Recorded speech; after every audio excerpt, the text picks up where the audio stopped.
on se retrouve aujourd'hui pour une nouvelle vidéo sur ma chaîne et aujourd'hui, comme vous avez pu le remarquer, je n'ai pas mes bibliothèques en fond car je ne vais pas vous parler de livres. J'avais très envie depuis un moment de vous faire une vidéo sur les séries et les films que je regarde car je regarde beaucoup au quotidien et je ne savais pas sous quel format je pouvais vous faire ça. Je ne voulais pas faire une vidéo sur deux sur les films et séries parce que déjà je suis pas une pro au niveau de ça, j'ai pas un regard aussi critique que sur les livres pour vous présenter des avis tout le temps, j'ai pas forcément autant de contenu et du coup je voulais vous présenter ça de temps en temps sur la chaîne, vous présenter les films et séries que j'ai pu voir, découvrir. Du coup tous les 3 mois je vais vous présenter les films et séries que j'ai pu découvrir précédemment, donc là ce sera de janvier à mars 2018. Afin de vous en parler un petit peu, de vous les présenter. Comme je vous l'ai dit, je suis pas une professionnelle, mais j'espère en tout cas que ce format vous plaira et ça arrivera voilà, une fois tous les 3 mois, donc ça ne va pas gâcher un peu les vidéos lecture, mais ça pourra un peu changer des vidéos que vous pouvez voir habituellement sur ma chaîne. Et du coup, là on va commencer déjà avec les séries que j'ai découvertes en ce début d'année 2018. Du coup, niveau séries, je vais vous parler des saisons que j'ai pu terminer, que ce soit des saisons 1, 2, 3, peu importe, pour vous donner un peu un bref avis sur ce que j'ai pensé de ces séries. Déjà en janvier avec ma mère on a regardé la saison 2 de The Crown qui est sortie en décembre 2017. C'est une série qui retrace la vie de la reine d'Angleterre, enfin du Royaume-Uni, Elisabeth II et de son mari à partir du moment où ils se marient et jusqu'à aujourd'hui tout simplement. Donc on va assister dans la première saison à son couronnement et à son début de règne, à son mariage donc avec le prince et voilà, c'était une première saison que j'avais beaucoup appréciée. Vous pouvez même retrouver mon avis en chronique sur le blog. Et là j'en ai regardé la saison 2. Alors on suit toujours Claire Foy et Matt Smith dans les rôles principaux, des acteurs que j'apprécie énormément, qui ont un très bon jeu d'acteur, même si je n'accroche toujours pas aux personnages, c'est-à-dire que j'adore les suivre, je les trouve très intéressants mais je ne m'y attache pas.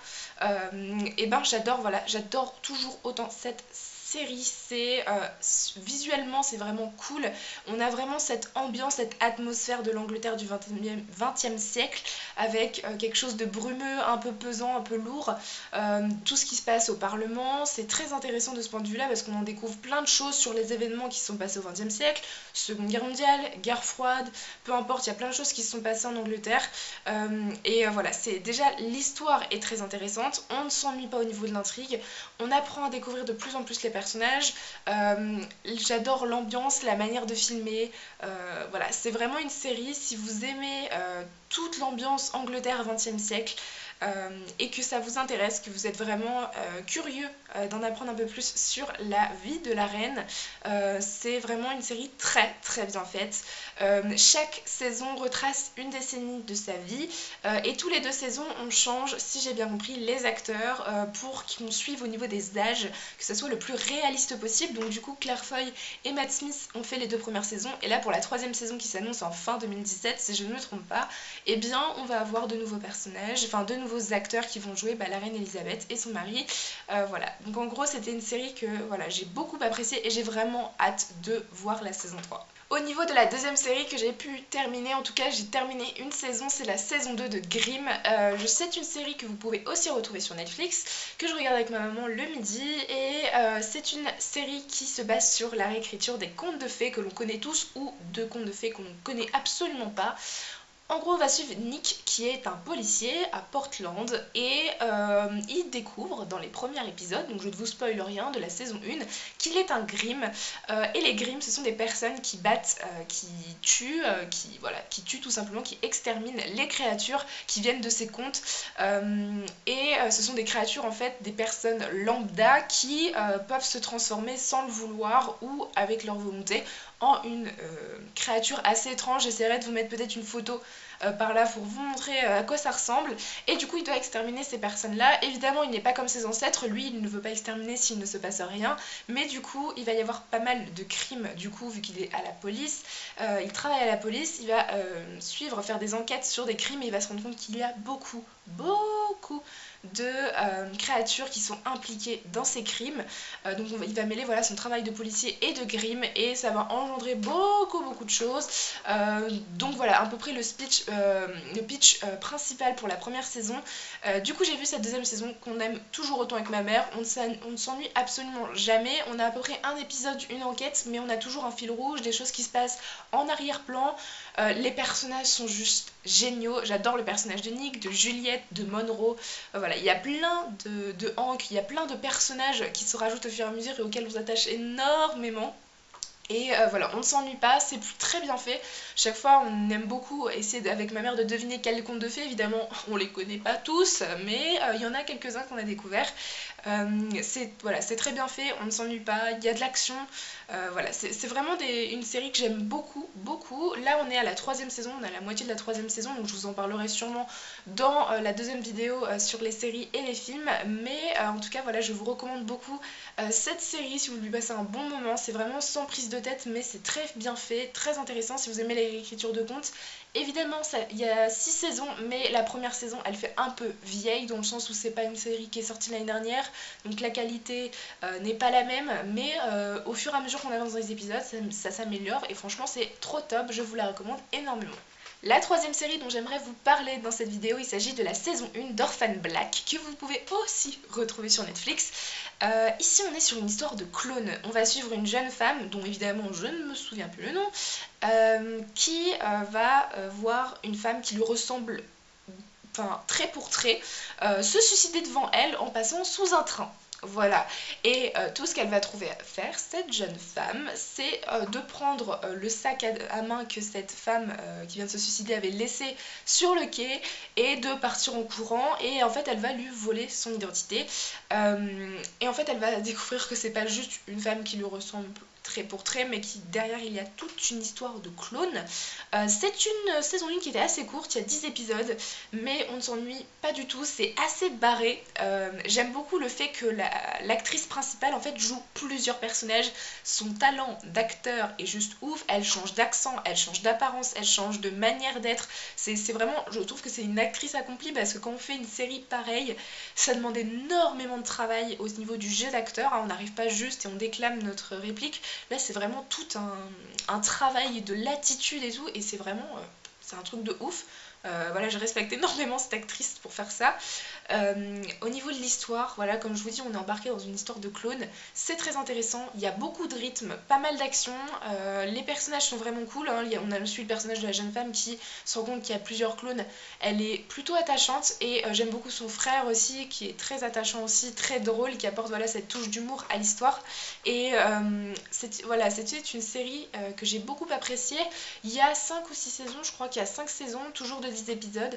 Je pense me regarder la deuxième cette année, alors je ne sais pas pour la suite, mais en tout cas je vais continuer cette série. C'est un peu voilà, une série style science-fiction, un peu, et voilà, je vous la recommande pas mal en tout cas si toutes ces histoires de clones vous intéressent, parce que c'était vraiment pas mal du tout. Et ensuite pour la dernière série dont je dois vous parler, il s'agit de la saison 4 de How to Get Away with Murder. Je pense que vous connaissez tous cette série, c'est une de mes séries préférées, vraiment. C'est une série qui à chaque fois me retourne le cerveau, et cette 4e saison n'a pas fait exception. J'ai été subjuguée, j'ai adoré cette 4e saison, on s'en prend plein la tronche comme d'habitude, hein. On pleure à la fin de chaque épisode limite, parce qu'on a envie de savoir la suite, mais on doit encore attendre une semaine. Évidemment, c'est une série qui cette fois-ci fait 13 ou 14 épisodes je crois, et on a cet arrêt au 9e épisode, au 8e ou 9e épisode de 1 mois et demi. C'est juste pas possible, on peut pas me faire ça.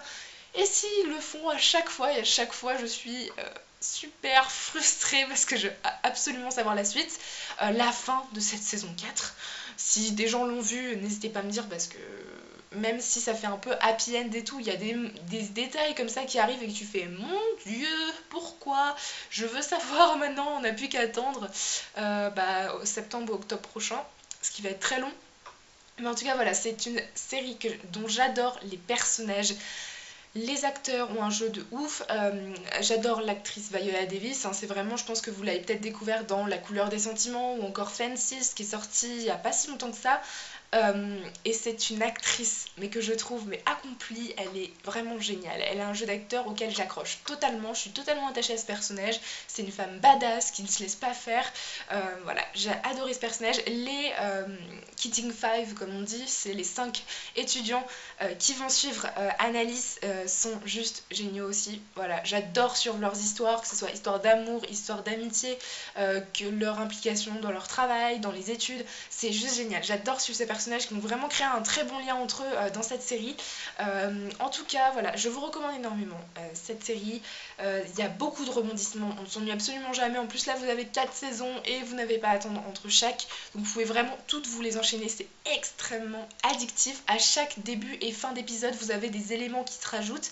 Et du coup, vous êtes là, ah mais je veux savoir la suite. Et voilà, vous pouvez totalement continuer là du coup.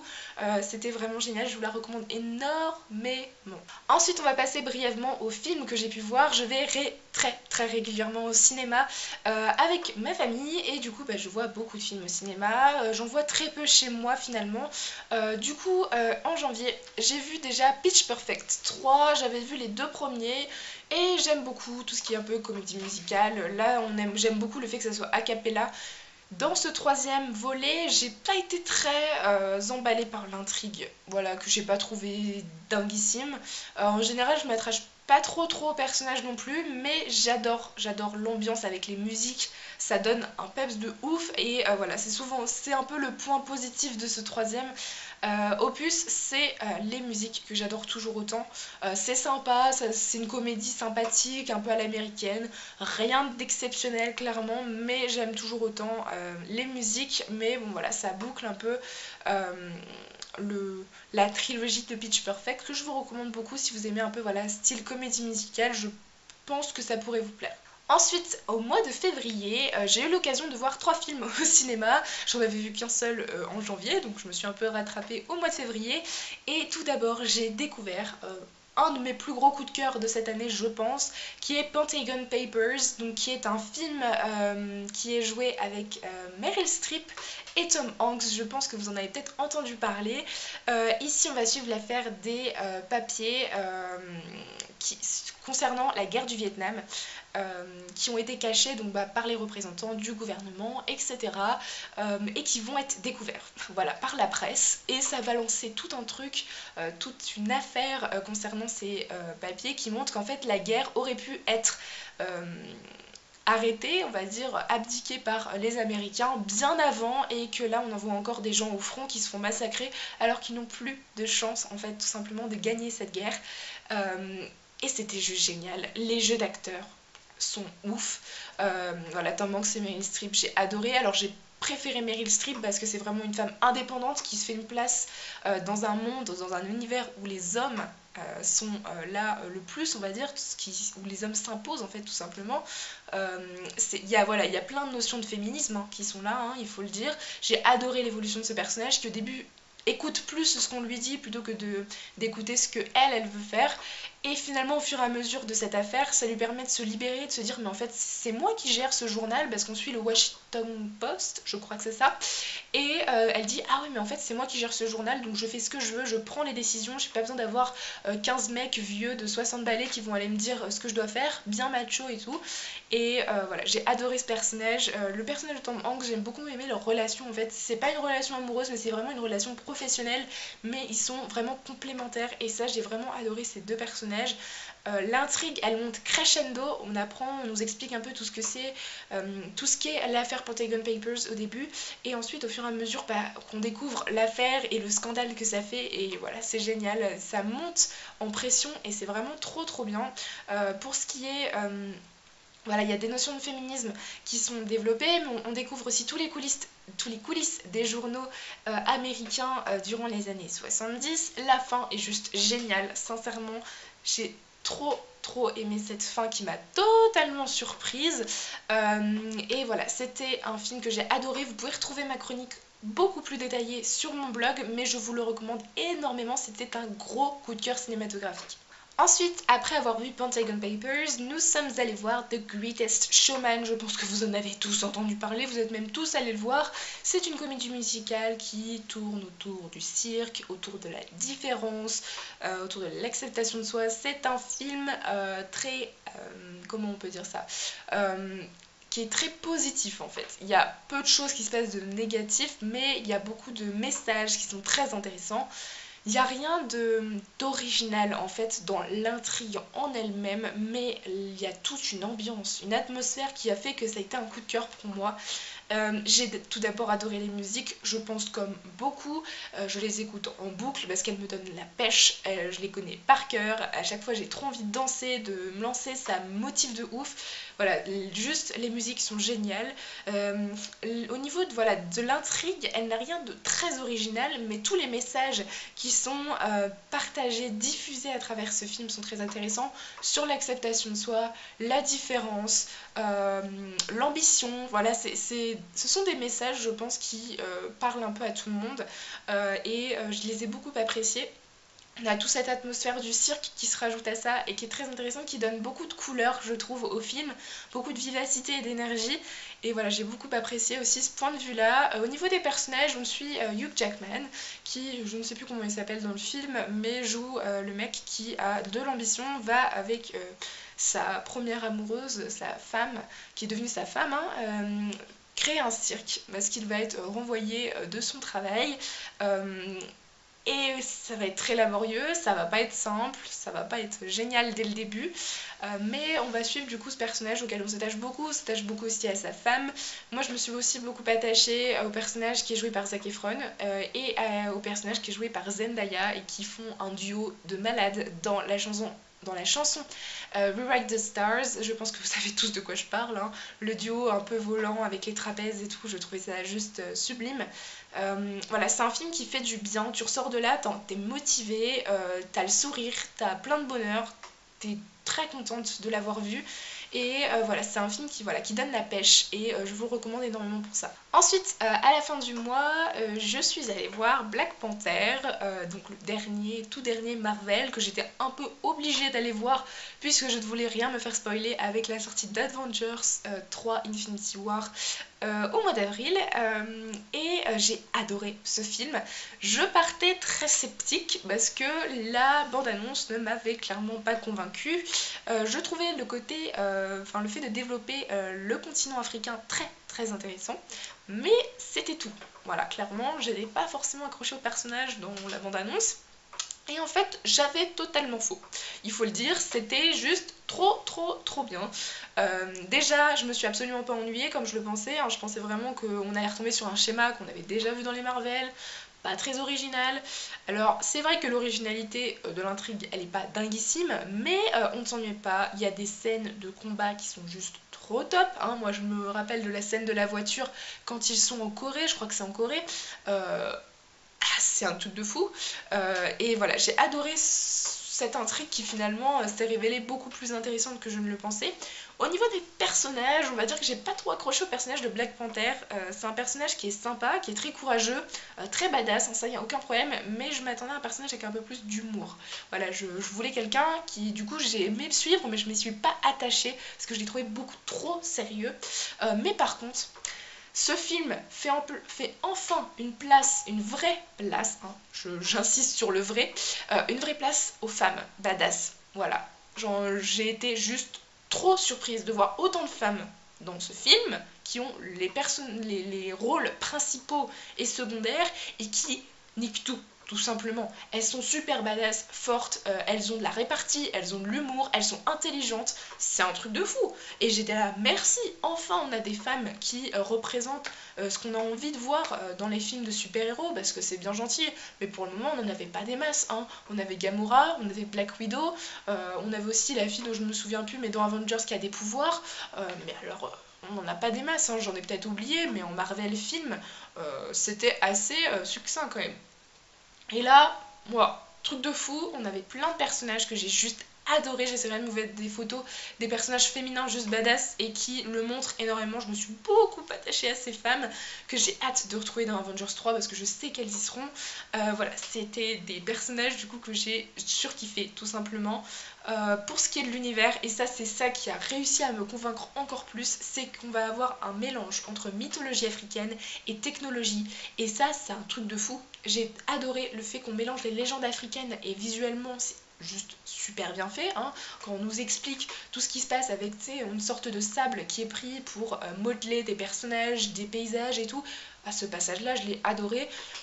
Et voilà, le mélange avec la technologie ça donne un rendu de ouf. Voilà, j'ai adoré, j'ai trouvé ça très prenant. Vraiment très prenant. C'est un film voilà, qui ne m'a pas déçu finalement, même si je partais très sceptique. Et du coup, le dernier film dont je dois vous parler, et oui, j'en ai pas vu des milliards non plus, c'est Doctor Strange, que cette fois-ci je n'ai pas vu au cinéma, mais que j'ai vu chez moi.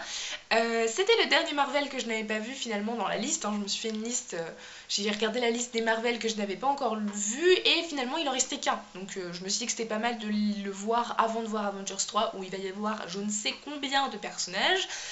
Du coup, j'ai regardé Doctor Strange, et ça a été une très bonne surprise. Déjà, j'adore le personnage de Benedict Cumberbatch. Voilà, c'est vraiment un personnage de ouf. C'est un acteur que j'aime énormément dans chacun de ses rôles.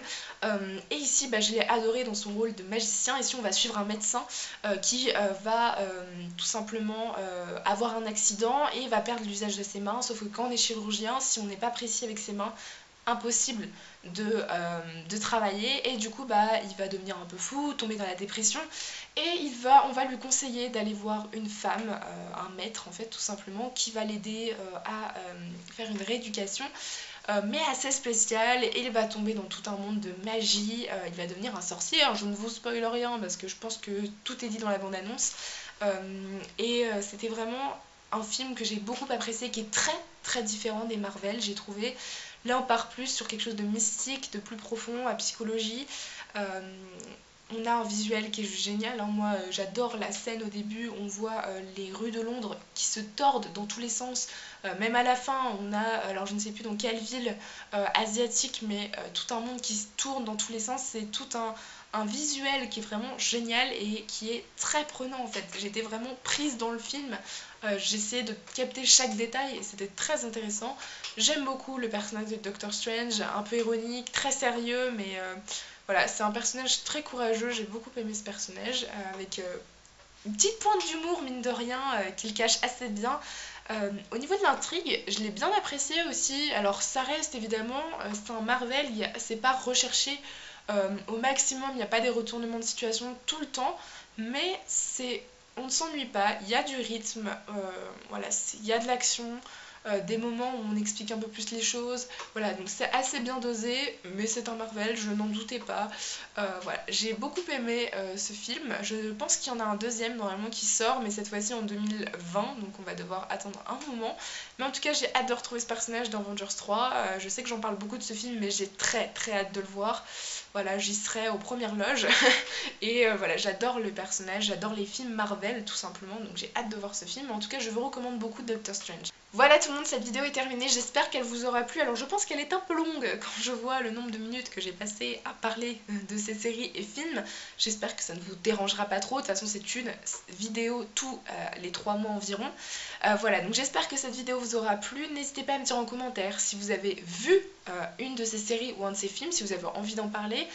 J'essaierai de vous mettre les avis, les chroniques détaillées des films dont j'ai parlé et que j'ai chroniqué sur mon blog, si vous voulez quelque chose de vraiment beaucoup plus détaillé, posé et compréhensible. Mais en tout cas voilà, j'espère que cette vidéo vous aura plu, je vous dis à très bientôt, en tout cas dans 3 mois, pour vous présenter de nouveaux films et séries. Bye!